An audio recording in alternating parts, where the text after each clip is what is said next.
मुलुगनां आबहावा सानजों लोब्बा लाखिना सालबारि ई-रिक्शा एसोसिएशननि मोनसे बाख्नायजाथाव हाबा। मुलुगनां आबहावा सानजों लोब्बा लाखिनानै सालबारि ई-रिक्शा एसोसिएशनाबो साखोन-सिखोन खालामनाय आरो बिफां फुलि गायनाय हाबाफारि लादों। सालबारि ई-रिक्शा एसोसिएशनजों लोगोसे सालबारि फरायसालिमानि IQACआबो हाबाफारिखौ हेफाजाब होदों। साखोन-सिखोन खालामनाय आरो बिफां फुलि गायनायजोंनो लोगोसे मेहेरगोनां हाबाफारिजों प्लास्टिक बाहायनाय आरो आबहावा रैखाथिनि सायाव सांग्रांथि हाबाफारिबो लादों।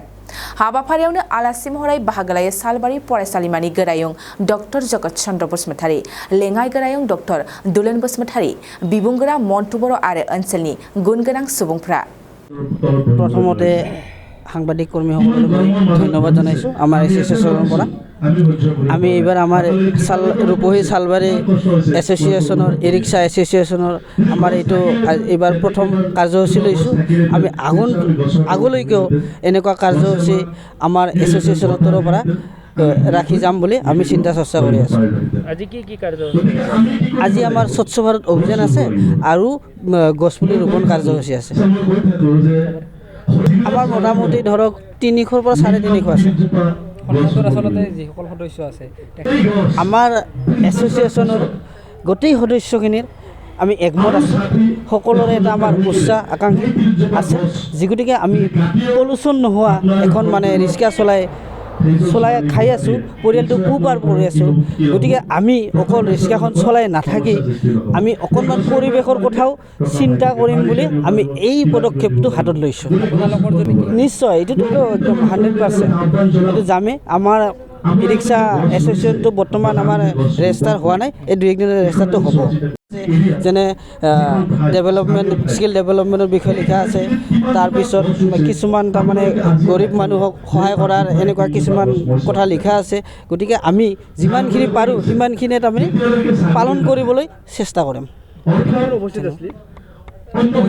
মুখ্য অতিথি আছে আমাৰ প্ৰিন্সিপাল দুলেন ছাৰ, কি বুলি কয় জুনিয়ৰ কলেজ, তাৰপিছত সমাজ সেৱক আছে, প্ৰাক্তন শিক্ষক অতুল চন্দ্ৰ ছাৰ আছে, আমাৰ এডভকেট ডাঙৰীয়া আছে মদন দাস গজালি, তাৰপিছত সমাজ কৰ্মী আছে আমাৰ দেউলা ছাৰ। गिबियावनो बयनिसिमबो मुलुगनां आबहावा साननि थाखाय मोजां हामलायथि बावहरबाय। आं गोजोननाय मोनदों दिनै सालबारियावबो सालबारि रुपहि इ-रिक्शा सन्थानि बानजायनायाव नैबे सालबारि गोदोनि बे LP स्कुलाव बिथांमोना मोनसे दंफां गायनाय लोगोसे साफा खालामनाय हाबाफारि लादों आरो बेयाव जोङो जोंनि सालबारि फरायसालिमानिफ्राय बाहागो लाफैदों।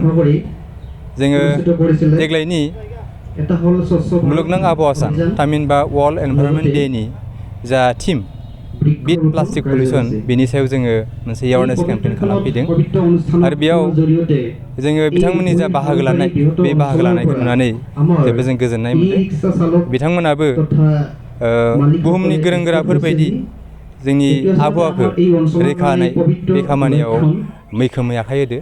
बिथांमोना दिनै बाजारखौ साफा खालामनायजों लोगोसे प्लास्टिकखौ बोस्रांनायजों लोगोसे बिफां फुलि गायनाय हाबाफारिबो लादो आरो जोंनिफ्राय जों फरायसालिनिफ्राय फैनानै बिथांमोननि हाबाफारियाव बाहागो लानानै प्लास्टिकआ माबोरैहाय आबहावाखौ गेब्रें होदों बेखौ जोङो बेयाव फोरमायदों। आङो नैबेखौ बुंनो सानदों जे जोंनि दा जा आबहावा बे आबहावाया जेसेबांनो दिना थांदों एसेबांनो गाज्रि जाबोदों। दा बे आबहावाखौ बासायनाया बयबो मानसिनि मावनां हाबा होननानै आं सानो। बेयाव जोङो जुदि साफ्रोमबो मानसिया बाहागो लायाब्ला मोनसे समाव आबहावाया जुदि गिख्रंथाव थासारि लायोब्ला अब्लानो जोंनि जा जिब जुनारफोर मानसियारि बेयो सिलिंखार जालाङो, जोबस्रांलांगोन, आं बेखौ बुंनो हायो। बेयो जोंनि आबहावानि फारसे सांग्रांथि गैयि मोनसे गोसोखौ फोरमायो आरो जेरैहाय जोङो जेब्ला 5 जुनआ फैयो आबहावा साना फैयो अब्ला जोङो बयबो ज' ओंखारबोयो। बे दिनखालि सानसेनि थाखाय जों खामानि मावो, नाथाय बिनि उनाव जों बावगारनानै थाङो।